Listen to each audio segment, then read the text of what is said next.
కొత్త ఏడాదిలో రాష్ట్ర ప్రజలంతా సుఖ సంతోషాలతో ఆయురారోగ్యాలతో ఉండాలని ముఖ్యమంత్రి చంద్రబాబు ఆకాంక్షించారు. అందరి ఆశలు నెరవేర్చేలా ప్రభుత్వం అహర్నిశలు పనిచేస్తోందన్న సీఎం కొత్త పథకాలు, అభివృద్ధి పనులకు నూతన ఏడాది వేదిక కాబోతోందని చెప్పారు. ప్రజల సహకారంతో రాష్ట్రాన్ని అభివృద్ధి చేసి చూపిస్తామని వెల్లడించారు. ముఖ్యమంత్రి చంద్రబాబు రాజ్భవన్లో గవర్నర్ అబ్దుల్ నజీర్ను కలిశారు. గవర్నర్కు నూతన సంవత్సర శుభాకాంక్షలు చెప్పారు. కొత్త ఏడాదిలో ప్రభుత్వ లక్ష్యాలపై సీఎం చర్చించారు. అనంతరం ఇంద్రకీలాద్రిపై దుర్గమ్మను దర్శించుకున్నారు. రాష్ట్ర సమగ్రాభివృద్ధిని సంకల్పిస్తూ జగన్మాతకు ప్రత్యేక పూజలు చేశారు. రాజధాని అమరావతి, పోలవరం త్వరితగతిన పూర్తి కావాలని, ఈ ఏడాదంతా ప్రజలకు సకల శుభాలు కలగాలని అమ్మవారిని కోరుకున్నట్లు సీఎం తెలిపారు. ఈ నూతన సంవత్సరంలో ఆంధ్ర రాష్ట్రంలో అందరూ కూడా ఆనందంగా ఉండే విధంగా దుర్గమ్మ తల్లి ఆశీర్వదిస్తూ ఉంది. ఇది చాలా సంతోషం.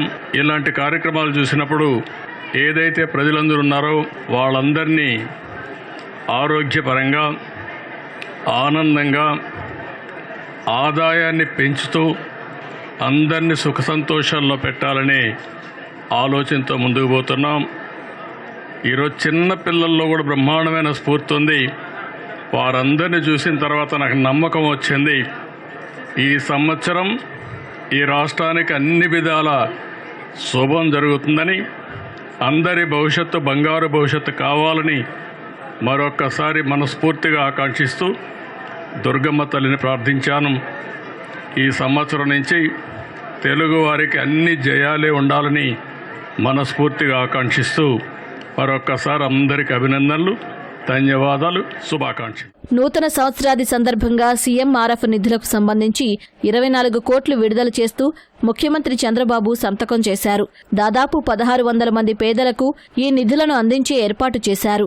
ఇక తెలుగుదేశం కేంద్ర కార్యాలయం ఎన్టీఆర్ భవన్లో పార్టీ నేతలు, ప్రజలు ముఖ్యమంత్రిని కలిసి శుభాకాంక్షలు తెలిపారు. ఉండవల్లి నివాసంలో సీఎంను కలిసిన పలువురు మంత్రులు, ఎమ్మెల్యేలు కొత్త సంవత్సర శుభాకాంక్షలు చెప్పారు. సీఎస్ విజయానంద్, డీజీపీ ద్వారకా తిరుమలరావుతో పాటు ఐఏఎస్, ఐపీఎస్ అధికారులు ముఖ్యమంత్రికి నూతన సంవత్సర శుభాకాంక్షలు తెలియజేశారు.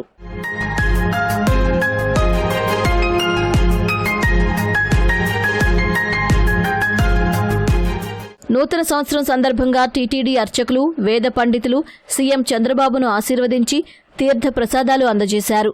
ఈ సందర్భంగా ఈవో శ్యామలరావు తీసుకొచ్చిన టీటీడీ క్యాలెండర్, డైరీని సీఎం ఆవిష్కరించారు.